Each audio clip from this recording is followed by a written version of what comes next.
How's it going, everyone? Sethphir here, and we are back with another video. Today we will be talking about Tower of Fantasy yet again.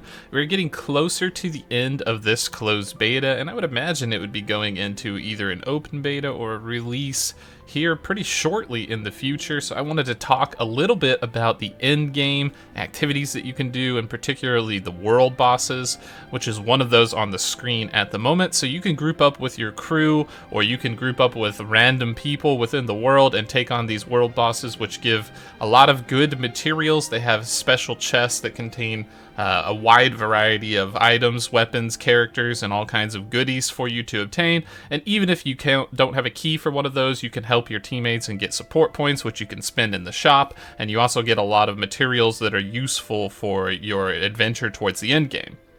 So this first boss that we have here is called Apophis, and I don't know if I'm saying that wrong or not, but this guy is definitely dangerous. As you can see, I did die before. He does a lot of physical damage, but he's one of the machine bosses, and he definitely could give people quite a bit of trouble. That being said, a lot of these bosses are easy if you have a lot of people. I guess the hardest part would just be getting to them and getting everybody grouped up at the same time.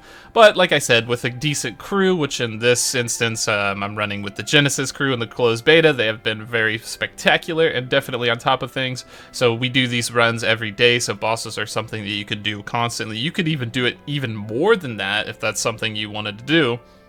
But for us, we just kind of usually pick a time and do it one per day. So we'll go ahead and skip over to the next boss here. I'll give you a showcase of every boss that's in the game in the closed beta currently. And there are definitely more, but we'll get to those as time goes on.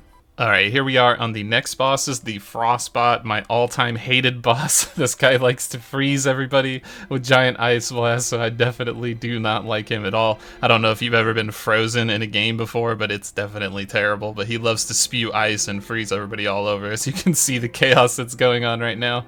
But these bosses have definitely been fun for me. It gives you a reason to group up with your guild mates, group up with your team, and take on something that you normally just could not do by yourself. So for me, these are a big win, and I hope that this trend continues into the late game for Tower of Fantasy. Right now in the closed beta, we're at like level 50, almost. We're at like 49. They're gating us. They're not letting us see everything, it seems, but we still have like a week and a little bit of change left, so we'll see how that all plays out. But I think that the max level is level 70, since the final achievement lists level 70 as the end goal for that. So that's probably where you'll see a lot of the real end game at, and I know there's a lot of other territories that we've yet to uncover, so that's definitely really exciting for me. I've been having a great time on the beta, and I'm looking forward to that more and new content coming up. So we'll go ahead and skip forward to the next boss here and check out what it's got going on. Alright, next up we have Sobek, giant lizard boy. He definitely gives people some trouble. He's like some sort of cross between a lizard and a shark. He does this weird thing where he goes underground and loves to just kill people instantly. So this guy will probably kill you a lot of times. This just kind of happens. Just be aware of that. But he's definitely worth the trouble. He has a few good like artifact pieces, if you will, if you're a Genshin player, but in this game they call him Matrix.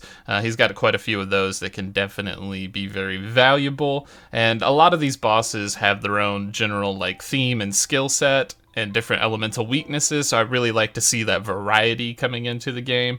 And just having that nice open world objective is really good. Like, for me, the big difference in this sort of like, you know, anime style gacha game would be that this one promotes a lot of MMORPG aspects, like the actual MMO part where there's a lot of people working together to accomplish a goal, whereas a lot of the other games I played in the past are more like solo adventures, right? Like you're basically you know, by yourself, for yourself. You just kind of do stuff and other people exist, but you don't really interact with them. Like you can, sort of, but not really.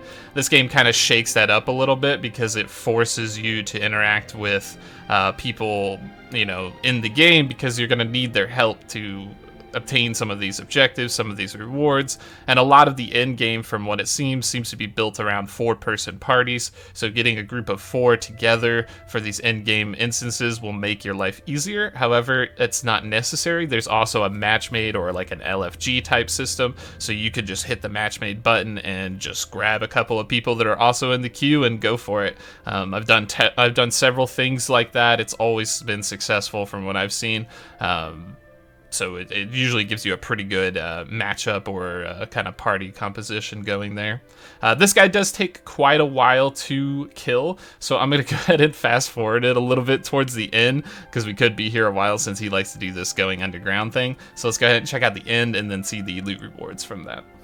Alright, here we are towards the end as Sobek will finally fall. It does take him quite a while, but he's got some goodies. Each of these bosses tends to drop a lot of loot for your vehicles or like your mounts in this game, so you get these, and when you use these loot items, it'll allow you to get free rolls or like, you know, crystals, like primogems, whatever you want to call them, which will let you unlock extra characters. So it's definitely a good idea to kind of go through the gauntlet and do like one of each of these bosses every day.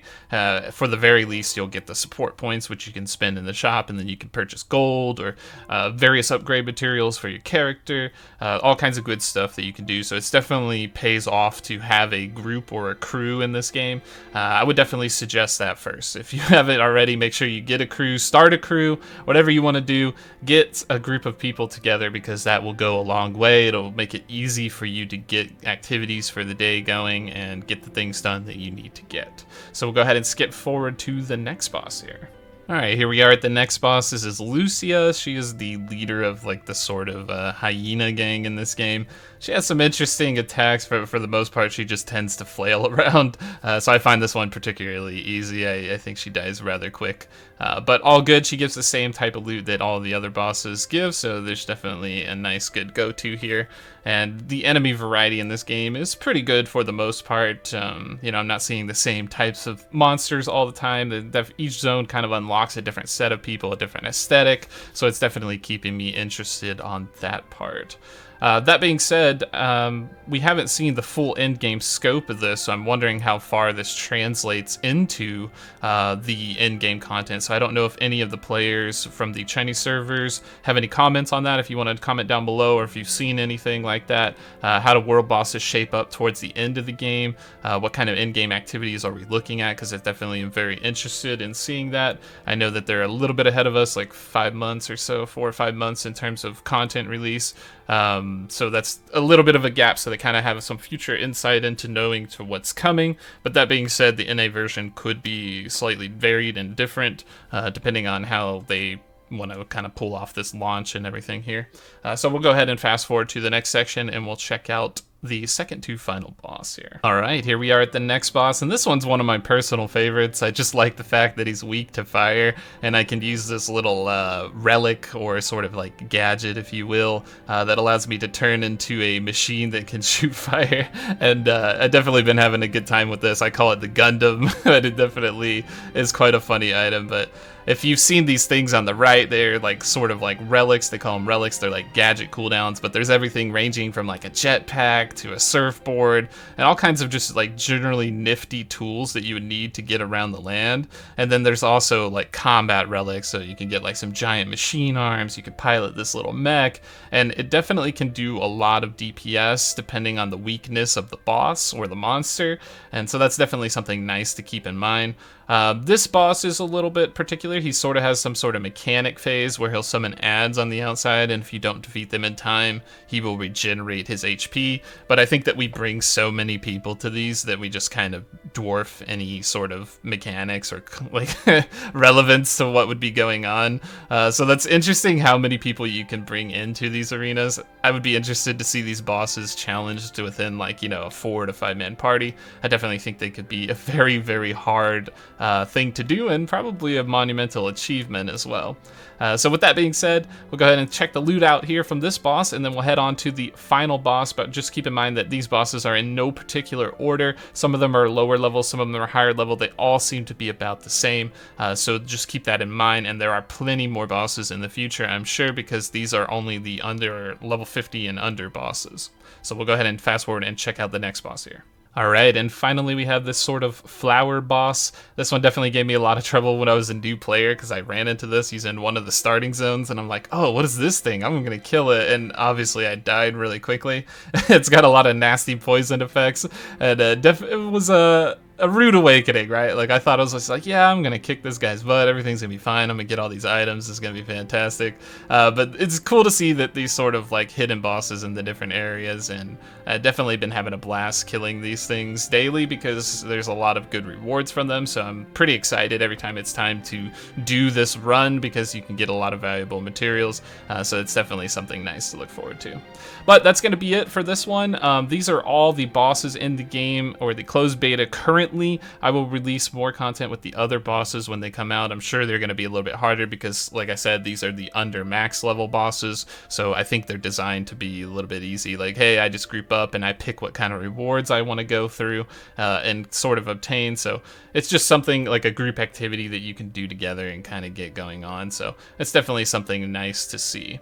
Alright, that's going to be it for this one, everyone. Appreciate you watching. As always, we're going to have more updates for Torchlight Infinite, as well as Tower of Fantasy coming into the future, and some other games. We've been considering checking out Diablo 4, maybe some of the Warcraft mobile franchise games, and we might even touch up a little bit more on Lost Ark. I know it has some new content coming out soon, as well as New Worlds 3v3 arenas, which I'm going to be tracking the progress of that. Hopefully that comes out and is decent to check out as well, but we're just kind of coasting here for a little bit, checking out good games and waiting on some nice releases, so we'll definitely keep you up to date on what is going on in the gaming world and what is worth the time to check out here. Once again, thanks for watching, and we will catch you in the next video.